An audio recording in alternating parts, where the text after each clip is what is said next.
Let's talk about witchcraft and the witch. And just in time for the season of the witch. Okay, so actually this video is going to be narrowly focused on just one sub-issue. Who is and isn't a witch, and what the heck is witchcraft? This is a really tough issue to tackle because what is and isn't witchcraft is a matter of perspective. For instance, back when Neolithic men and women realized a few chosen among them could be ambassadors between the human world and the spirit world, and they could burn stuff, create stuff, and recite stuff to have the spirit world carry out the wishes of the human world, was that witchcraft? Was that magic? Is there a notable or important difference even between witchcraft and magic or sorcery? Sorcery was a common occurrence actually, back if you're talking about imperial China, ancient Egypt, or Babylonia, but it was hardly considered a cult. We also have to ask ourselves, is shamanism witchcraft? Is theurgy witchcraft? Are we going to split hairs and argue the distinction between magicians and witches? Is the extensive codex on demonology that was found back in ancient Sumeria and Babylonian societies witchcraft? At what point does a lucky charm become more than just a lucky charm to be categorized as witchcraft? And I'm not done with the questioning yet. For example, if a highly ranked clergy member of a established mainstream religion, it doesn't even have to be Abrahamic, we can talk about Buddhists as well. If such a highly ranked clergy member blesses an object or blesses water or blesses a baby by way of a ritual intention setting and calling upon a deity, is that witchcraft? Or is it only witchcraft when someone does this outside an established mainstream or formalized organized religion? So, if a priest of an established religious order lights a candle, burns incense, and goes blah, blah, blah over an object to bless it for you for protection, that's not witchcraft. But if the crazy lady at the edge of the forest that no one really likes, who lives by herself, goes blah, blah, blah over an object, then that's witchcraft. What is and isn't considered witchcraft is not only a matter of subjective perspective, but the lines of definition are actually constantly shifting. Who was considered a witch in medieval Europe, or who was a witch during the Shang dynasty in imperial China, or who would have been considered a witch in the kingdom of Zulu or per Catalan mythos, and who would be considered a witch today in the 21st century, are not all one and the same. There's different definitions for each of these cultural and historic contexts as to what is and isn't witchcraft. I mean, just between you and I, right now, in our time and space, today, we probably cannot agree one on one as to who is and isn't a witch and what is and isn't witchcraft. And that's just between you and I.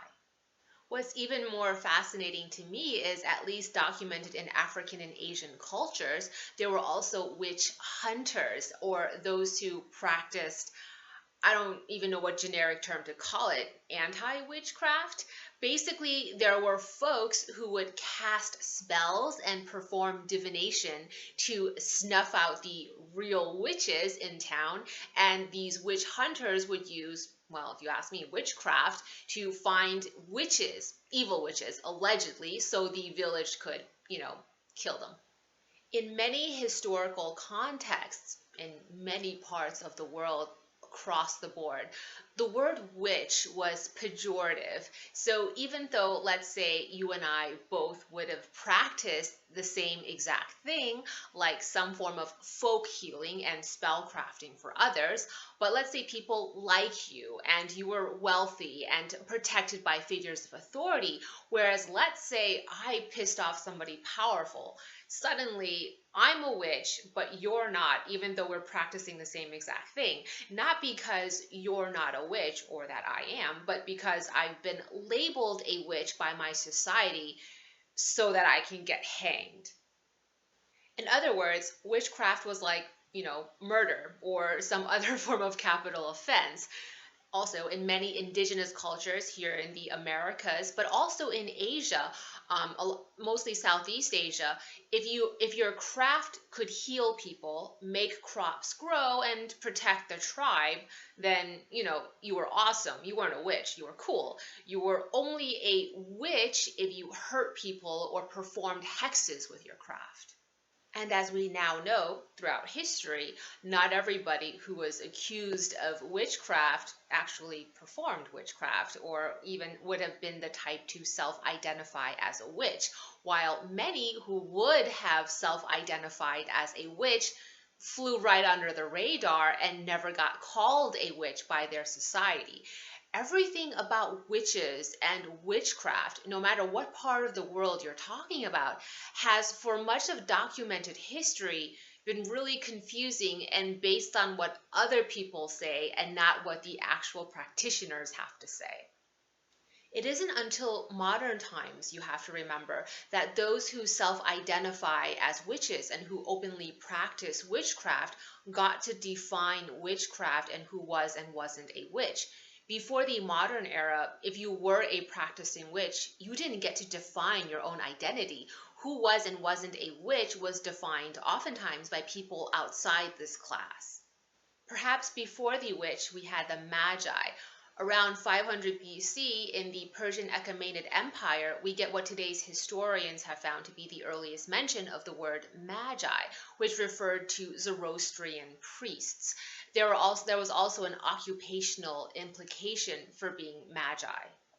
Through the medieval period, the word magi, or the singular form, the magus, was used synonymously with magician and or astrologer. Biblical references in the Old and New Testament associate the magi with magicians, sorcerers, and even fortune tellers, though it can also be translated as wise men. Contemporaneously, over in the Far East, you have the word u. So today, most people would agree that u means witch. The thing is, throughout the history of China, this word u meant different things at different points in time for different ethnic groups of China. Yes, China is actually comprised of a shitload of minority ethnic groups. It's not just Chinese. Most Chinese people are Han. They're the majority. But beyond the Han ethnic group, there's over 50 other recognized ethnic groups in China.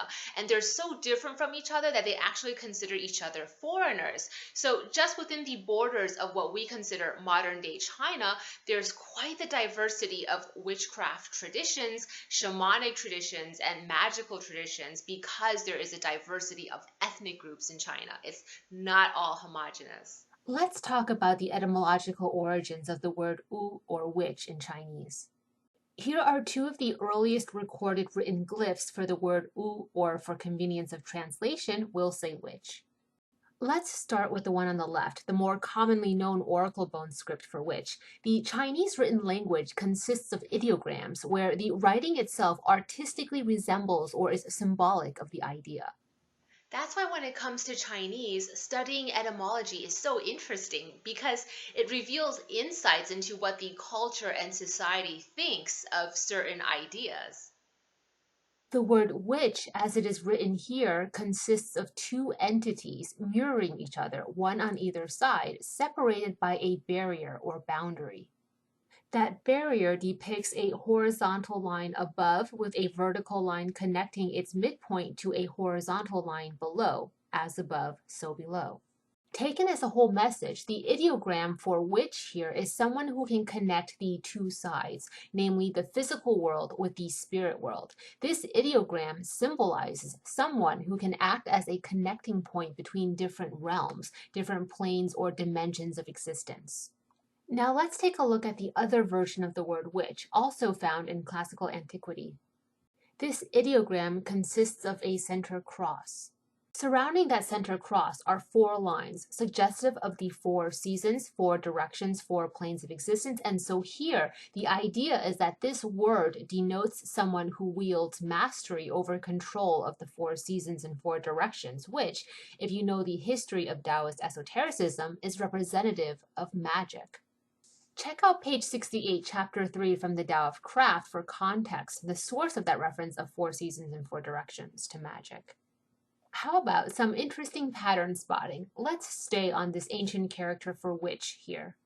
The character itself reminds me of a classic Taoist magical power symbol, the historic roots for which are explained in my book, The Tao of Craft, so I won't go into it here. You'll frequently find this symbol used by Taoist magicians, especially as incorporated into sigil crafting or Fu talismans. Do you want to dismiss it as a meaningless coincidence? Sure, go for it. Personally, I see a pattern, and I'm intrigued.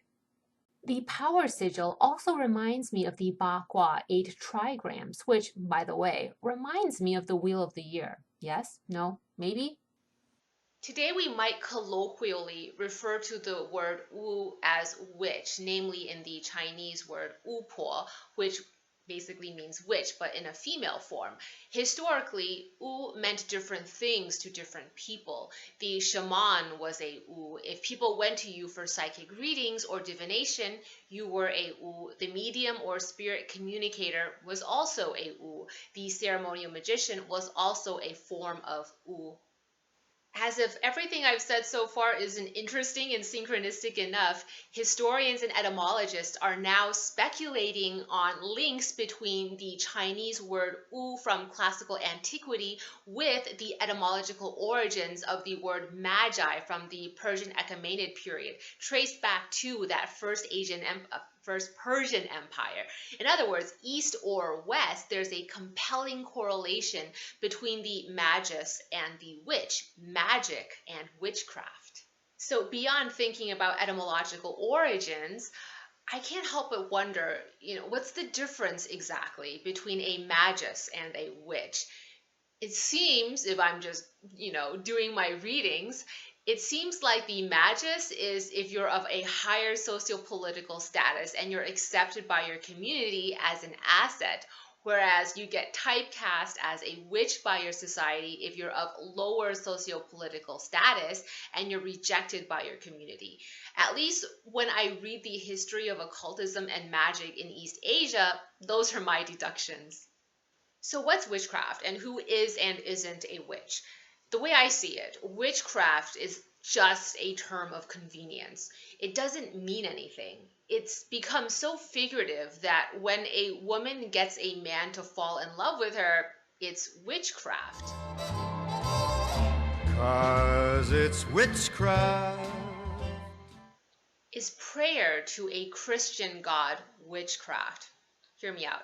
If you all get into a big circle, hold hands, bow your heads, and pray the same prayer together to drum up energy, a cone of energy, to make a hurricane go away, or so your favorite football team can win the championships, is that witchcraft? I've heard some people plausibly argue, yes, it is. Or, no, that's not witchcraft at all. I've also heard that argument as well. So if I'm to be an outsider looking in, observing all of this to try to figure out just through observation what is and is not witchcraft, it would seem that it's not witchcraft if it's sanctioned by an authoritarian figure in a church or established religious order, and it is witchcraft if you're using Eye of Newt, Mandrake, and Solomon's seal in a cauldron and you wear a big black pointy hat. Let's shift gears a bit to talk about real witches. I love this topic, really, I do.